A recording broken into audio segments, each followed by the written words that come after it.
All right, welcome back to another edition of We Rise Fighting Labor podcast. We bring you today's labor news, history, and analysis from the U.S. and around the world.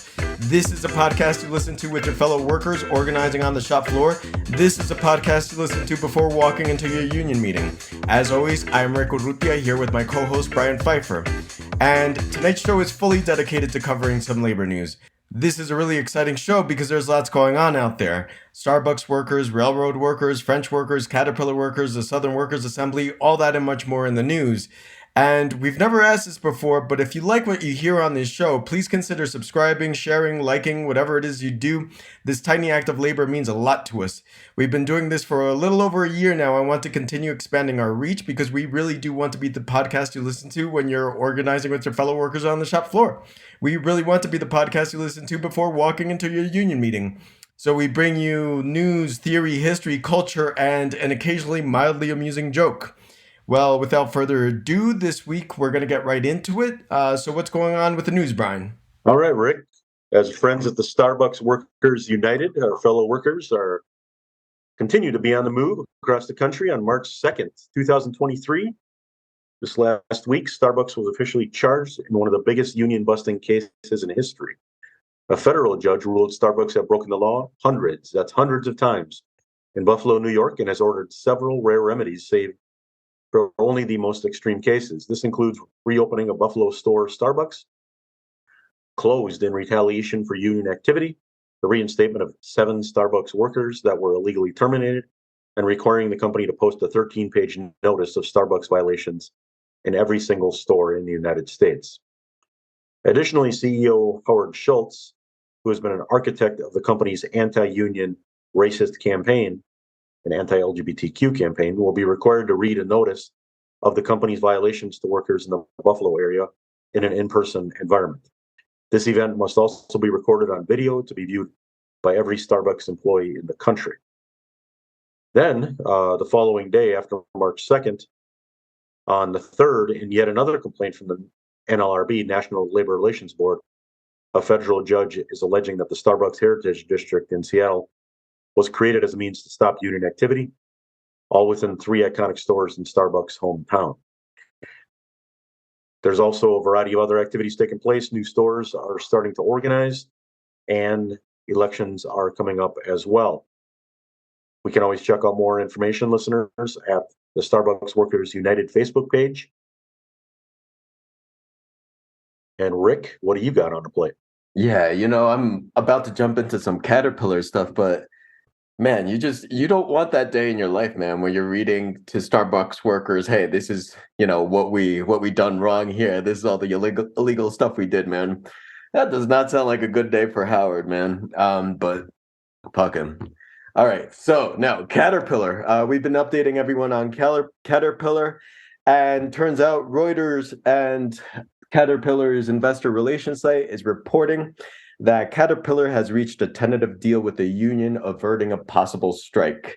So Caterpillar and the United Auto Workers have reached a tentative agreement.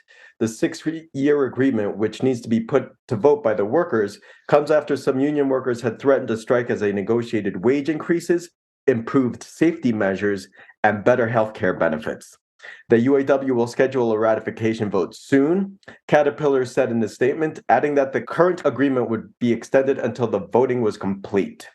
The contract covers roughly 7,000 union employees represented by the UAW at 3 manufacturing plants in central Illinois and a parts and distribution center in York, Pennsylvania. In January, union workers at the 4 Caterpillar facilities voted almost unanimously to authorize a strike. I hope those workers get exactly what they want, what they're demanding. Hats off to Caterpillar workers. And Brian, you are up next with some news about Railway Workers United. What's going on with Railroad Workers United, Brian? This coalition of union railroad workers continues to support workers and residents of East Palestine, Ohio, where the horrific Norfolk Southern crash took place. We reported on this previously, and we're going to continue to do this. The RWU also continues to demand answers from Norfolk Southern and its governmental backers that have eliminated many safety provisions under both Republican and Democratic administrations nationally and statewide that led to the crash in East Palestine and is creating an ongoing disaster of a toxic environment and many other hardships for residents there. Many residents, as we speak, are still displaced. They do not want to stay in their home because of the threat of their wells being poisoned and other toxic, horrific situations caused by the greed of Norfolk Southern and their governmental backers. The RWU continues to fight for union railroad workers in the communities they serve, such as East Palestine. In the past month, the RWU has put forth resolutions and other documents to demand improved safety, participated in a variety of events related to East Palestine and other crashes that have taken place, including one just a few days ago. They send email newsletters out weekly with very important information, and they update their social media and website very frequently. And listeners can go to Facebook to find the Railroad Workers United Facebook page, and their website is railroadworkersunited.org. Okay, Rick, you have anything on the railroad workers? No, just chiming in, just going back a couple of months here and thinking back about how the railroad companies were injecting the media with those scare tactics of saying it's $2 billion a day if the railroad workers go on strike. Just thinking back on that, because a couple of days ago, I caught an article in The Independent, and it stated that there have been 12 train derailments in 2023 so far. All right, that's 12. All right, this is March 7th. All right, that's about one train derailment, per week, even more? And I just wanted to put that out there because this is the kind of stuff that Railroad Workers United was talking about. Safety was at the core of their demands. They were raising these issues, and the companies countered with $2 billion a day. You know what? At this point, after hearing that there's been 12 derailments in the United States, $12 billion per day sounds like a tiny price tag. That sounds like a tiny price tag to not watch communities catch on fire, chemical spills in communities, stuff like that. So just wanted to put that out there one more time. Go ahead and please follow Railroad Workers United. As Brian said, I am on the listserv, and you get stuff every week, very useful stuff. So thank you for that report, Brian. On my end, kind of sort of related, I am going to talk about what's going on in France. All right. PBS came out with an article. They picked it up from the Associated Press. And the headline reads, "Unions vow to shut down France's economy amid pension battle." And already I love the tone of this, because, again, going back to a railroad strike would cost the economy $2 billion a day. Here the attitude is good. That's the whole point of the strike, is to cost the economy $2 billion, whatever billion dollars. That's the whole point. So this is an article, again, written by the Associated Press and picked up by PBS. Roads blocked, oil refineries disrupted, planes grounded, and trains halted. Unions are threatening to shut down France's economy this week in what they hope is the toughest riposte yet to President Emmanuel Macron's plan to raise the retirement age. The first action started Monday as truckers sporadically blocked major highway arteries and interchanges in go-slow actions dubbed escargot, the French word for snail, across several French regions. Unions plan an open-ended strike on the national rail services starting Monday evening. That would have been yesterday. The government is bracing for the biggest disruptions Tuesday, today, when strikes are expected across multiple sectors and protests are planned in cities across France against the retirement bill. The reform, which would raise the official pension age from 62 to 64 and require 43 years of work to earn a pension, is currently under debate in Parliament. Labor Minister Olivier Dussopt, I'm not sure if I'm saying that correctly, speaking on the France Info News broadcaster on Monday, said, quote, "Expressing disagreement is legitimate, yet it must not lead to blocking the country, which would be dangerous to our economy," unquote. Make a mental note of that, because I want to talk about that for a second, the economy. France's Civil Aviation Authority asked airlines to cancel 20% of flights at Paris's Charles de Gaulle, again, not sure if I'm saying that correctly, airport on Tuesday, and 30% of flights at Orly Airport, in addition to cancellations in other cities. Trains to Germany and Spain are expected to come to a halt on Tuesday, and those to and from Britain will be reduced by a third, according to the SNCF Rail Authority. In addition, over 60% of teachers in primary schools are expected to be on strike, according to the profession's main union, the SNUWEEP FSU. Again, I'm not sure if I'm saying any of these words correctly. This is why I was getting straight D's in high school French. The hard left, quote unquote, CGT union is also asking for strikes Tuesday at factories making Renault, Peugeot, and Citroën cars, Airbus planes, and other sites. Dockers unions are threatened to block ports on Wednesday. So this is all out across several industries, all different types of workers against increasing the retirement age in France. And a couple of things about this, Brian, actually, right before we went to Racine, I went to see my dentist. And I love my dentist. And I was telling her, hey, I'm about to go to Racine. We got this thing going on, this strike that's happening. We're going to offer a little bit of support here. And, I told her this is in the broader context of the railway strike and all that. And Doc White, I love you, but she was immediately like, I am actually not for the strike. And she suggested what we need in the US is the kind of labor laws they have in France. Well, how they get those labor laws? They got them through this. They got them through shutting it down. They got them through hearing, hey, this is going to cost the economy X billion dollars per day. And they're like, good, let's shut it down. So this is another reason why we report on international affairs, is because we here in the US need to take note of this sort of thing, because, the scare tactic was $2 billion per day. And the railroad companies and the media really hammered that on us. But at the same time, Railway Workers United were speaking exactly what needed to be said as far as safety concerns, as far as sick days, as far as a lot of issues that affect the US working class. But a lot of the pushback, a lot of the scare tactic revolved around the quote unquote economy, which gets me to what I was trying to say before. It's always that. It's always that. The capitalists, the bosses, the corporations, the CEOs, the shareholders always talk about the economy.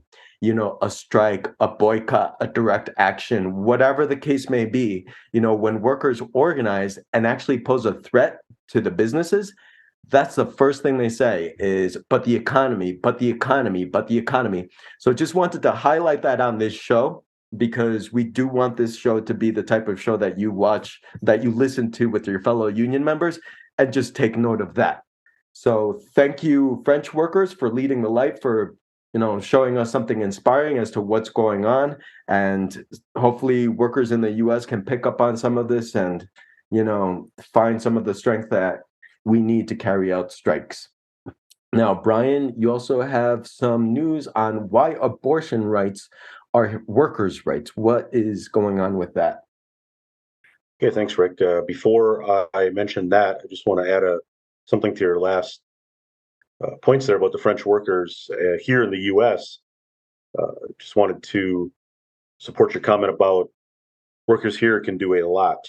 There is right now, as we speak, during the pandemic, as many of us know, there was various provisions that gave relief in various ways, and much of that is going to be gone, either is gone or will be gone this spring in the most callous, horrific way, while Congress and the president supports over $100 billion for U.S.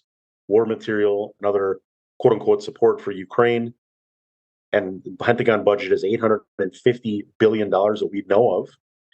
And why corporate welfare is off the charts in this period of history. At the same time, at the same side of their other mouth, they say that pandemic benefits and any relief for the poor and working class in this country needs to be cut. Well, we say hell no, that there's other alternatives to fight back. And as Rick just described, the French workers are showing the way on how to do this. We do not have to accept this. We can demand that we have the relief that we need. There's a lot of models for this present day. Also in the 1930s, the reason why we even have many of these things in place are because there was tens of millions of workers on the streets demanding this. And the same thing needs to happen today, and we support those who are organizing for that. So in terms of why abortion rights are workers' rights, a very important forum is happening, sponsored by the South Central Federation of Labor in Madison, Wisconsin. This is going to be tomorrow on International Working Women's Day, and we salute the International Working Women's Day, of course. Tomorrow there will be hundreds of millions of women, maybe billions, on the streets with their allies all across the world, engaging in actions including strikes and other kinds of worker activity. And South Central Federation of Labor in Madison is sponsoring a webinar, Why Abortion Rights Are Workers' Rights, tomorrow, March 8th. The description for this event reads, on International Women's Day at 6 p.m., our panel will talk about the struggle for reproductive justice in context historically, vis-a-vis a right-wing agenda with attacks on workers. Also to give attendees concrete practical strategies to fight for abortion rights and reproductive justice, both inside and outside the Union Hall. This panel will also bring attention to the upcoming Wisconsin Supreme Court election, April 4th. The panel will include Linda Gordon, professor of history at NYU, Sarah Nelson, president of the Association of Flight Attendants, CWA, Ahmadi Azur, Madison Abortion and Reproductive Rights Coalition for Healthcare, and Laura Butel of Ask Me Local 720. And a question and answer period will follow the panel presentations, and listeners can register at the South Central Federation of Labor Facebook page. And we would also like to point out that in terms of the announcement said inside and outside the Union Hall, there is a women's rights organization in New Orleans that's agitating for strikes. As we have said many times on the show, I'm just announcing International Working Women's Day. Many women, more women in this country, are workers. And there's a variety of activities, including strikes that could happen, including occupations of the Supreme Court, including occupations of Washington, D.C., of state houses, occupations of neighborhoods, where politicians that want to take away reproductive freedoms for women, justice for women, are on the docket from these right-wing lunatics. Also, many of them, politicians, are CEOs of corporations that could be struck, that could be shut down. The profits could stop if, in fact, we got on the streets and demanded reproductive justice and started striking and engaging in various other activities. So these are some of the things that are going to be taken up at this forum, some ideas for organizing, and we look forward to hearing that tomorrow. Okay, Rick's going to talk about his alma mater, Rutgers. Oh, man. All right, this is going to be a little bit longer because there's a lot to talk about here. You know, Brian and I, you and I started to talk about this a little bit. And the reason I like this article so much is because it's kind of a good summary as to why so many academic workers and grad student workers and part-time adjunct faculty have been going on strike. So as Brian mentioned, this is coming from my alma mater. It's Rutgers University in New Jersey. And this article came out in truthout.org. The headline reads, one of U.S.'s largest public universities could see first strike in its 257 years. Unionized academic workers at Rutgers University have organized across hierarchies and are preparing to go on strike. So again, lots of information in this article. So I'm going to read some big chunks of it because there's nuggets of wisdom all throughout. I think this is a great synopsis, again, of what the labor struggle represents for today's striking academic workers. This article is from Truthout, again, and it was written by Deepa Kumar, media professor at Rutgers University in New Jersey. And in this article, Professor Kumar notes that last year there were 15 strikes by academic workers, including, of course, the University of California system, which we've reported on, Temple University, which we've reported on, and the New School in New York City, which I think that that one may have gotten biased. Now, the article states that full-time and adjunct faculty, graduate workers, and postdoctoral associates are all poised to strike together for the first time in Rutgers' 250-year history. Rutgers AAUP, AFT, and the Rutgers Adjunct Faculty Union jointly began a strike vote on February 28th. The vote ends on March 10th, so just in a few days. And should contracts not be settled, both unions will likely call a strike shortly after. Now, why are academic workers striking? According to the article, they are fed up with the priorities of the corporate university that they put profit ahead of the academic mission of research, academic teaching, and service. And strikes are proving to be the key vehicle through which faculty and students can push back against the corporate model and create the kind of university we all deserve.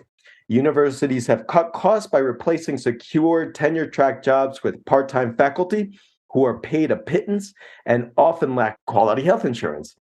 This has an impact not only on part-time faculty, but on students and their overall educational experience.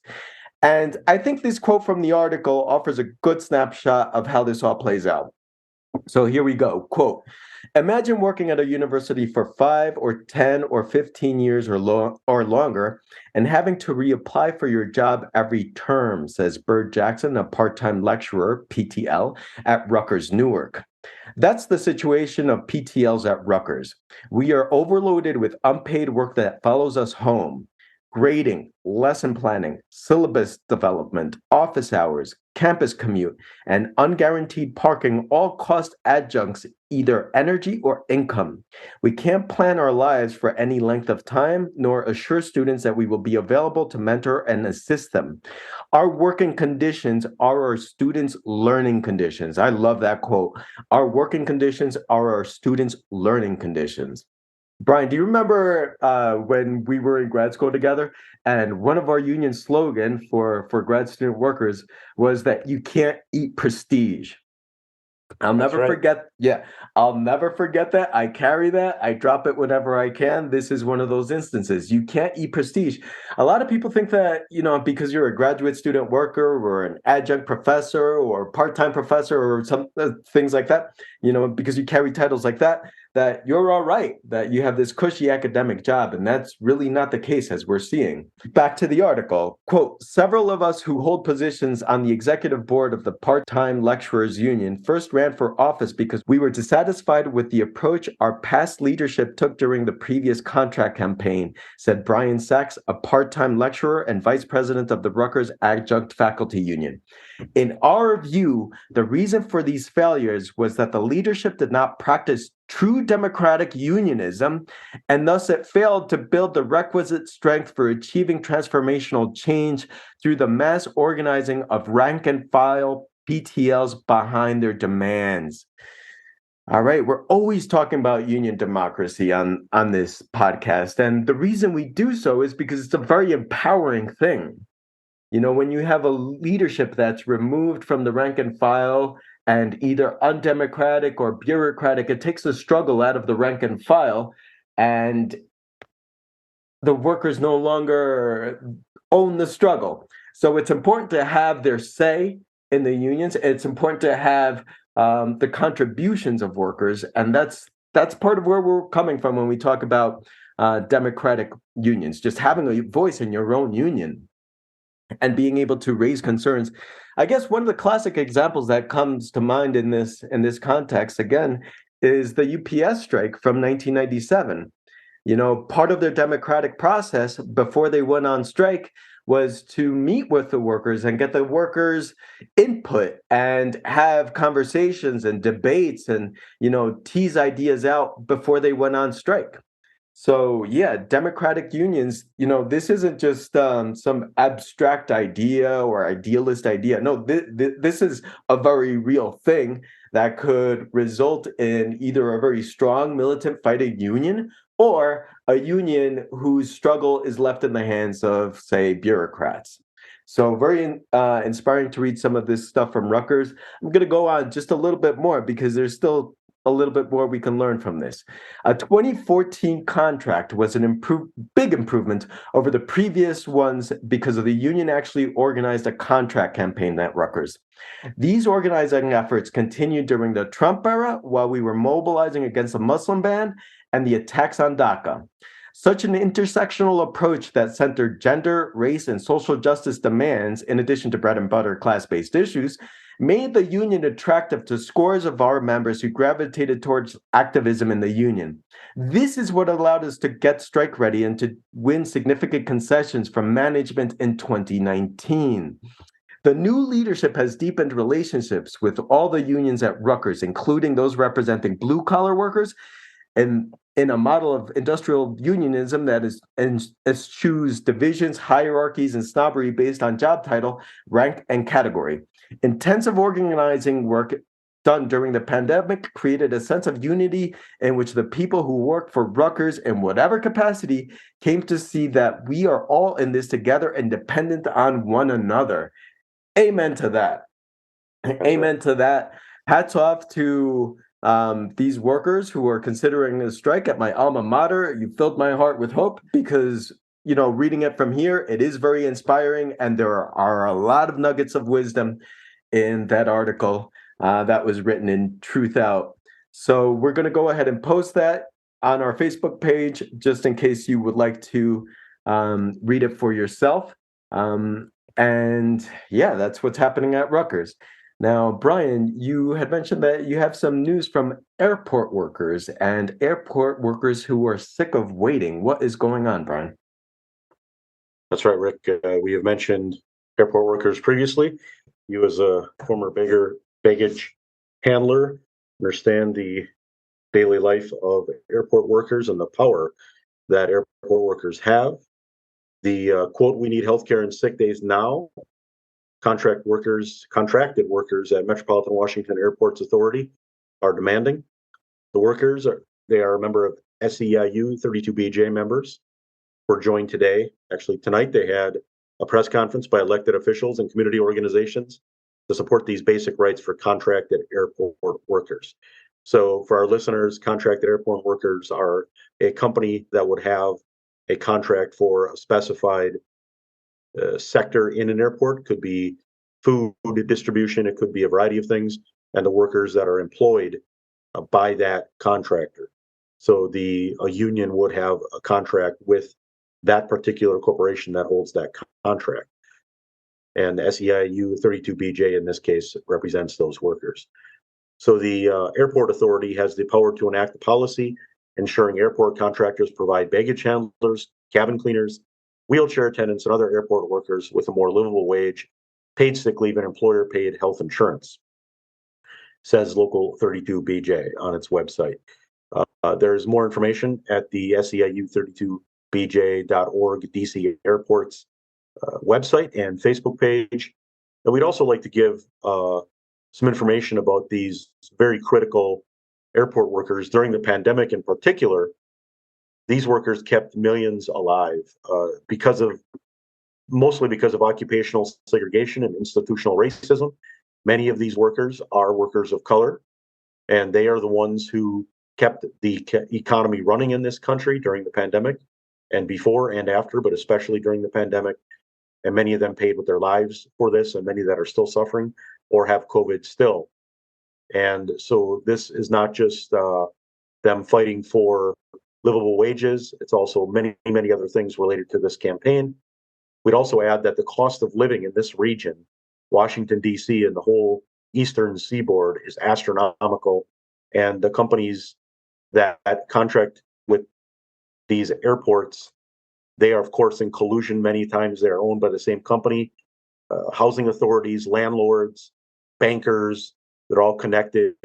And many of these workers who are making maybe between $12 and $20 an hour, if that, are often having to pay soaring rents, anywhere between, if they're lucky, $1,200 and sometimes as high as $2,000 to $3,000 a month in these cities.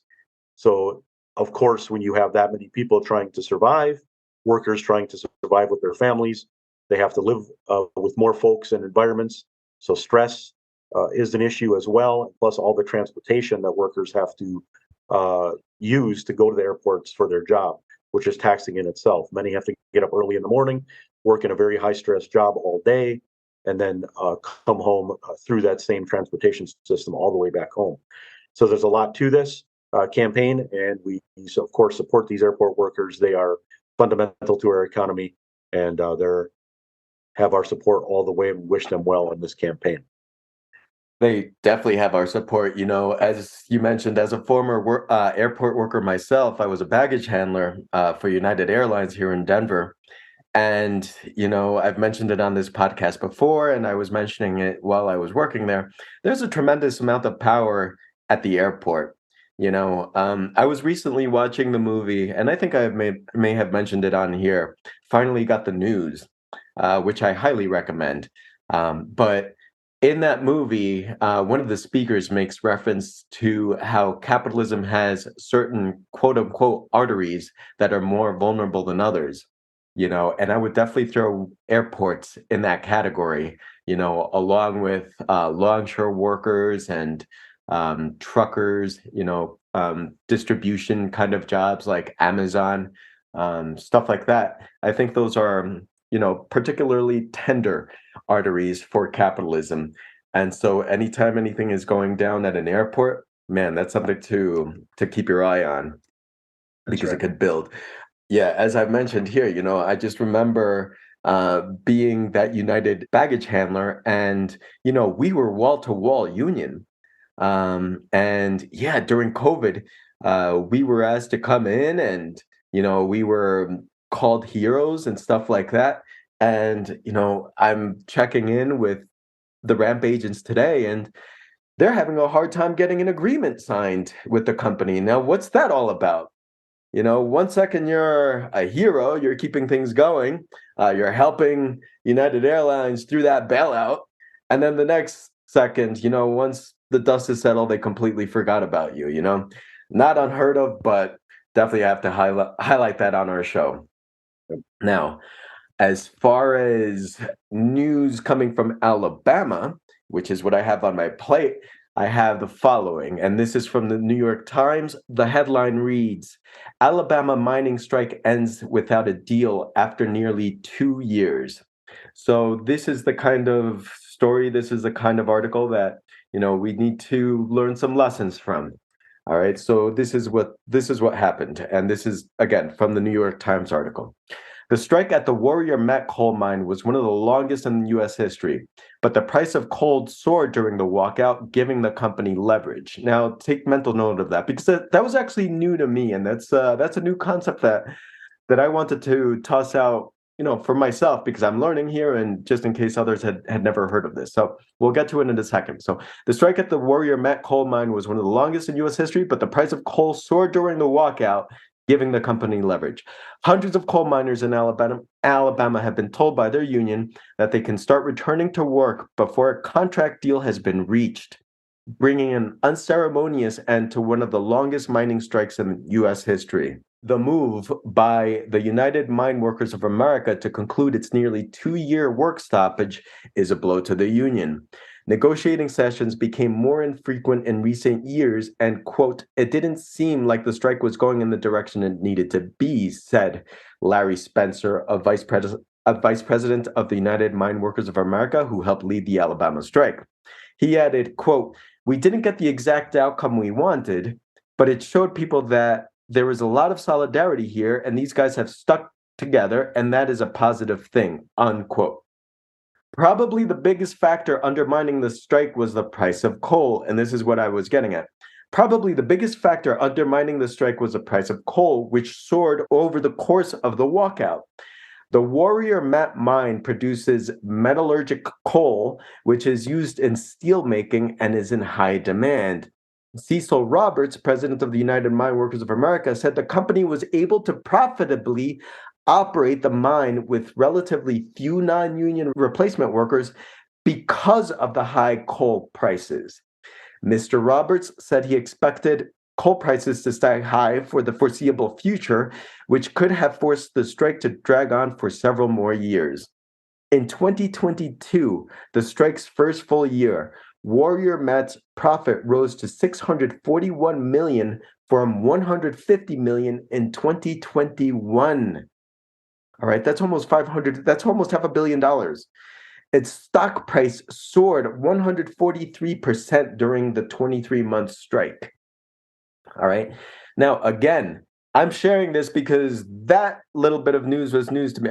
I had never heard of anything like that. That's new to me. Maybe it's a rookie thing on my end, but knowing that the price of a commodity, that the cost of the price of a commodity increases, gives the employer leverage. Yeah, that one was a little bit new to me. And along, of course, with the idea that replacement workers relatively few in number to the union workers could keep the company going profitably. Wow. Yeah, I'm not saying I have answers. I'm not saying I have a thorough analysis of this.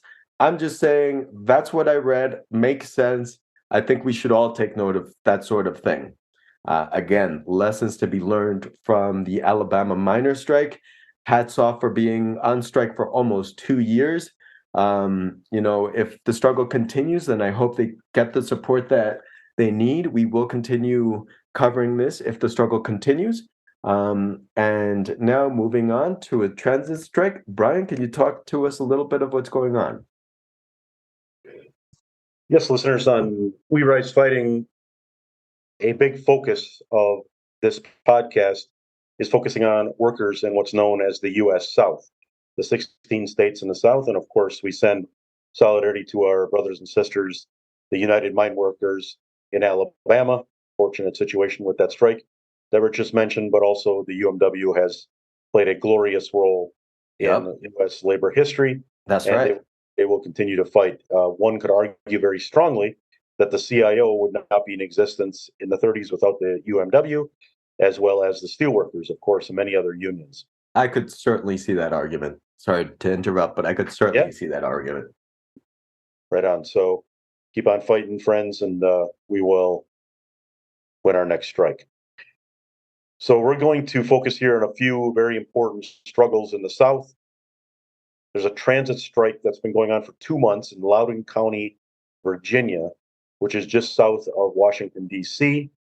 Members of the Amalgamated Transit Union, Local 689, have been on strike for almost 2 months against the greedy Keolis Corporation.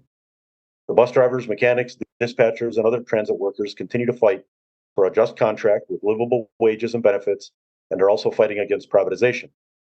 For more information how to support and donate to the strike fund, you can go to ATU Local 689 or hashtag ATU Strong. There's also a strike fund at the website. And again, along with any worker really in this country, with the capitalist monopolization of housing, it's becoming a struggle for even workers in places where it was easier to have housing costs that were lower. In this particular area of the country, Loudoun County, Virginia, housing costs are absolutely stratospheric. And these are union members, and they're part of a union, but they still are just saddled with housing costs and a variety of other different challenges there on the East Coast. So it's a bit of a challenging environment, but they've been on strike for 2 months, and they've been getting a lot of support from their labor council, both there and in DC and around the general region. And we send them complete solidarity. Also, we have the Southern Workers Assembly, April 21 to 23 in Charlotte, North Carolina. Workers from across the South and beyond will gather in Charlotte to strategize and discuss how to build workers' assemblies to organize the South. If workers are interested in developing an assembly in your area, the SWA invites you to join them. You can learn more and reach out at southernworker.org, and there's a variety of information there. And Rick and I and Jerry had on the podcast, we did discuss with our friends in North Carolina from UE and Black Workers for Justice a few months ago. They're doing very creative organizing in the South sectorally, even in some of the most extreme anti-illegal collective bargaining environments, such as North Carolina. They are making great strides, and we send them solidarity. And the Southern Workers Assembly is definitely something to note and pay attention to in the U.S., especially for states like Wisconsin, Iowa, Indiana, and Michigan, who have been hammered by anti-labor activities over the past 10 years. But as they're showing in North Carolina and throughout the South, we can continue to organize, and we can organize effectively and build our power. Indeed. And you know what? It's extra inspiring and important that it's happening in Charlotte, North Carolina. I think North Carolina is still the state with the least union representation, if I'm not mistaken. Last I checked, or last I remember, it was around like 3%, maybe under 3%, something like that. But it was pretty abysmal. So yeah. No, good news about the Southern Workers Assembly. Yeah, right. Similarly, in Texas, which is just as challenging as North Carolina, or more challenging, workers are advancing. We did have President Alejandro Lopez from the San Antonio Alliance. Wonderful interview a couple months ago as well. And we are happy to announce that SAC workers in San Antonio, Texas, win a date for their union election. They have won a date for their union election, and the bargaining unit proposed by the workers organizing with the United Professional Organizers at SAC, the after school arts nonprofit, has been accepted by a regional labor board, which also set the union election dates. And the National Labor Relations Board has set the dates for March 8th and 10th if the bosses do not accept the voluntary recognition. As in the tech industry, workers are organizing nationwide within the nonprofit industrial complex, and more information is available at facebook.com UPO Union. And also, we would suggest the OPEIU, Office and Professional Employees Union, is also doing great organizing in the nonprofit industrial complex as well. Hey, you said nonprofit industrial complex.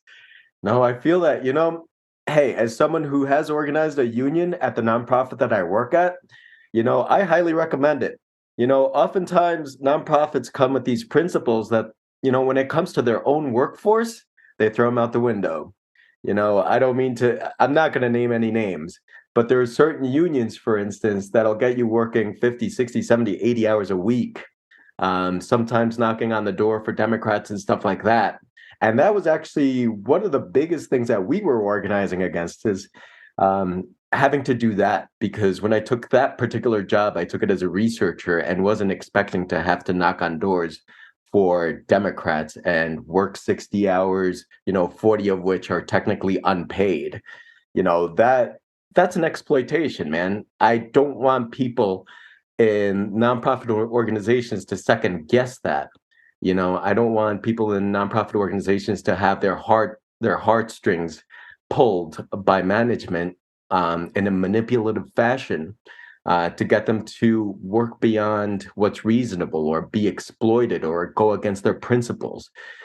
I think it's really important for workers in the nonprofit industrial complex to stand up for themselves and make sure that the leadership of these nonprofits are adhering to the principles of the nonprofit, but also, letting other people in that industry know that, hey, we can't be exploited just because our jobs revolve around helping people or helping humanity. Like, don't get guilted into that. I'm just speaking that from firsthand experience. Don't get guilted into that. You have rights.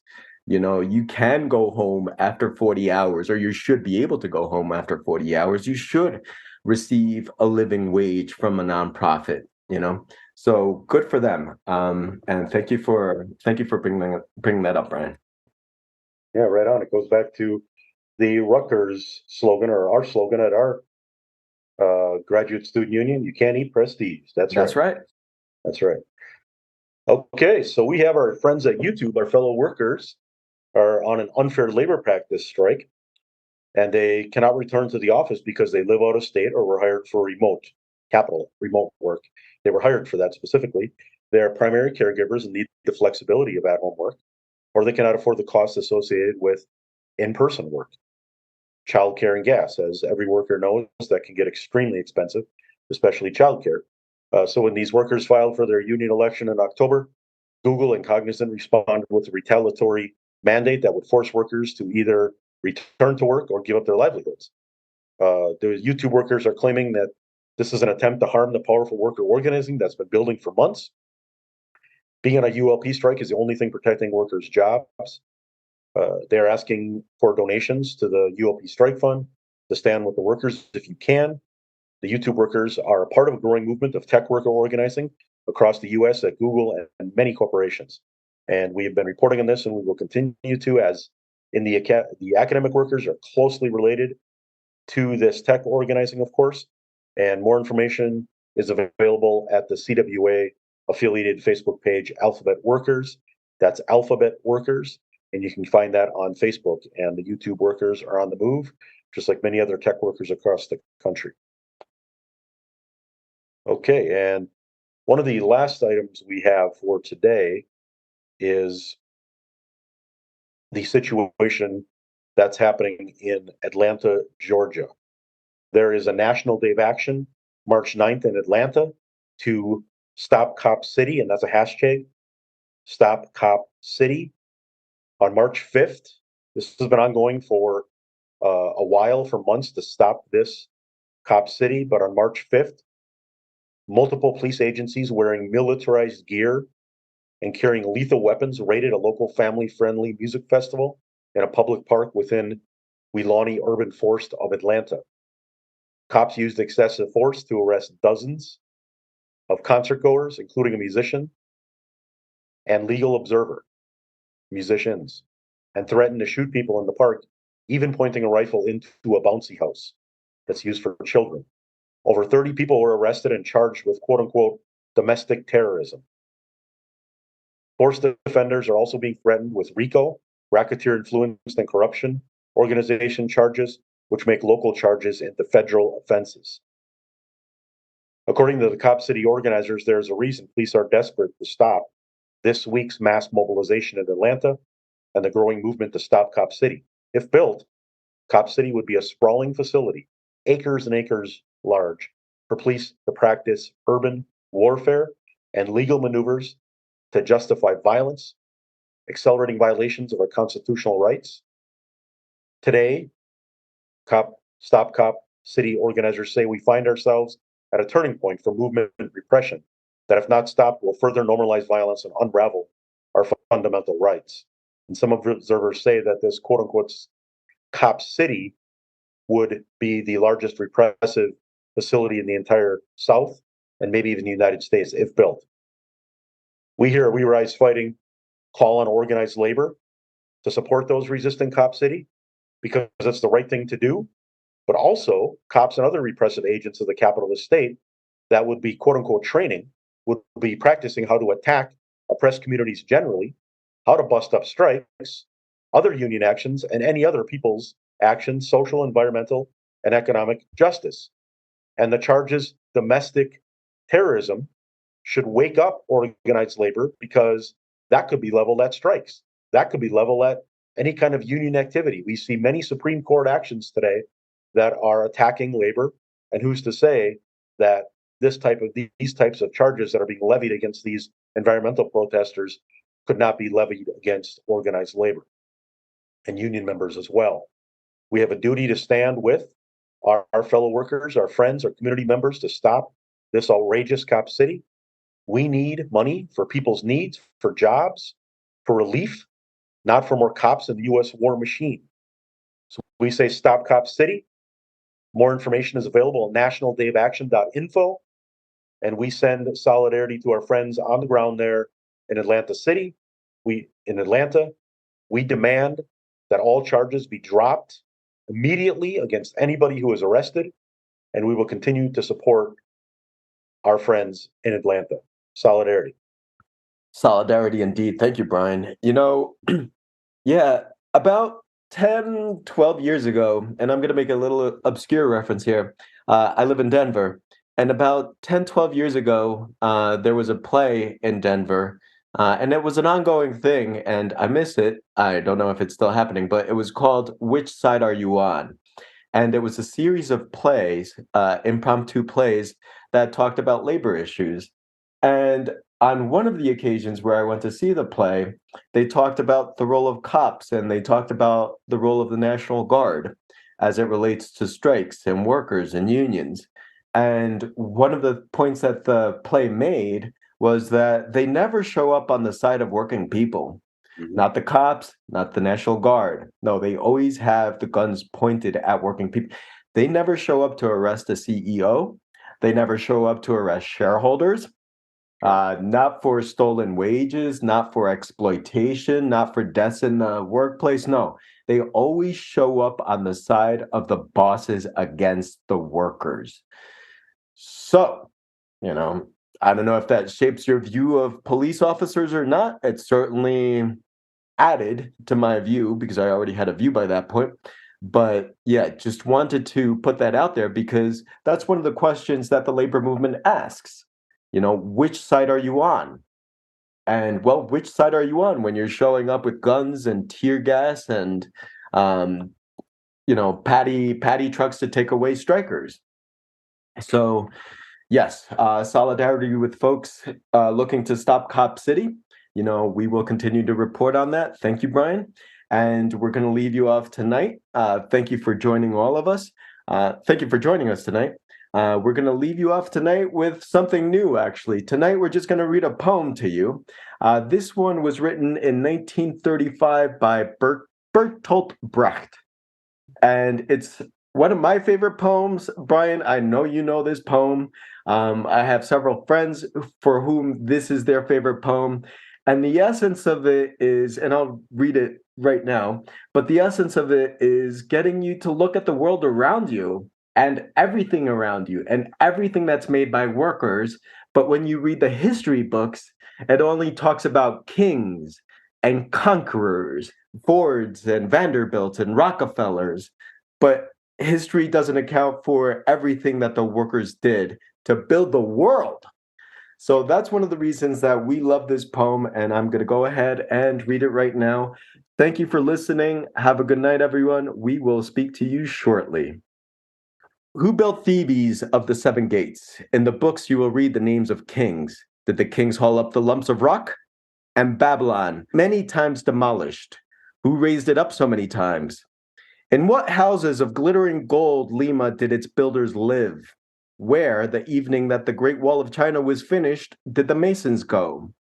Great Rome is full of triumphal arches. Who erected them? Over whom did the Caesars triumph? Had Byzantium much praise and song, only places for its inhabitants? Even in fabled Atlantis, the night that the ocean engulfed it, the drowning still cried for their slaves. The young Alexander conquered India. Was he alone? Caesar defeated the Gauls. Did he not even have a cook with him? Philip of Spain wept when his armada went down. Was he the only one to weep? Frederick II won the 7 Years' War. Who else won it? Every page of victory. Who cooked the feast for the victors? Every 10 years a great man. Who paid the bill? So many reports, so many questions.